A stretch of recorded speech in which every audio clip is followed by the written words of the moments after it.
అందరికీ శుభోదయం। మన ఇక్కడ కంచీపురంలో గుడి దగ్గర హిందూ ధర్మసత్రం గుజరాత్ ధర్మసత్రం వెనకలే ఉంది।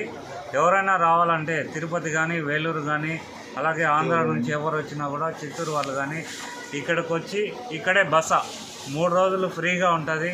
టాయిలెట్స్ అన్నీ ఉంటాయి గుడి దగ్గరలోనే। ఎవరు రావాలన్నా కూడా ఇక్కడికి వచ్చి యూజ్ చేసుకోవాల్సిందే అందరికీ చెప్తున్నాము। జై హింద్।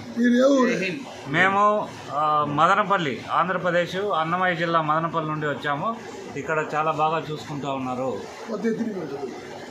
కాబట్టి 26 మంది వచ్చాము మేము, అందరికీ ఫ్రీగా ఉంది, డబ్బులు ఏమి తీసుకోలేదు। కంచీపురంలో ఇక్కడ ఇలాంటి ఫెసిలిటీ ఉండడం చాలా అదృష్టం। మనం ఇక్కడికి వచ్చిన వాళ్ళందరూ కంపల్సరీ ఇక్కడ ఫ్రీ బస్ ఉంది కాబట్టి అందరూ వచ్చి ఉచితంగా బస ఇక్కడున్న గుజరాత్ బస్ స్టాప్ వెనకలే మన హిందూ ధర్మసత్రం ఉంది। ఎవరైనా వచ్చి ఇక్కడ ఉండి 3 రోజులు ఫ్రీగా సర్వీస్ చేసుకొని హ్యాపీగా గుడి దర్శించుకొని చాలా బాగుంది।